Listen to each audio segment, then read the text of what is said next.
অর্থ মন্ত্রণালয়ের অধীনে জনবল নিয়োগে নিয়োগ বিজ্ঞপ্তি প্রকাশিত হয়েছে।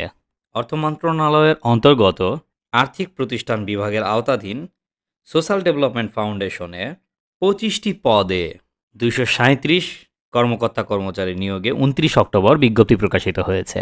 2 নভেম্বর সকাল 10টা থেকে চলবে 15 নভেম্বর বিকেল 5টা পর্যন্ত। আগ্রহী প্রার্থীরা অনলাইনে আবেদন করতে পারবেন। চাকরির ধরন পূর্ণকালীন। প্রার্থীর ধরন নারী পুরুষ উভয়ে। কর্মস্থল দেশের যে কোনো স্থানে।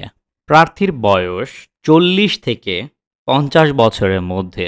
আবেদন ফি টেলিটক প্রিপেড নম্বর থেকে সার্ভিস চার্জ সহ ফি বাবদ 1 থেকে 10 নম্বর পদের জন্য ও 12 থেকে 21 নম্বর পদের জন্য 223 টাকা, 22 থেকে 24 নম্বর পদের জন্য 168 টাকা, 11 এবং 25 নম্বর পদের জন্য 56 টাকা অনলাইনে ফর্ম পূরণের 72 ঘন্টার মধ্যে প্রদান করতে হবে। আবেদনের শেষ সীমা 15 নভেম্বর বিকেল 5টা। বিস্তারিত জানতে এবং আবেদন করতে ডিসক্রিপশনে দেওয়া লিঙ্কে অথবা কমেন্ট বক্সে দেওয়া লিঙ্কে ক্লিক করুন।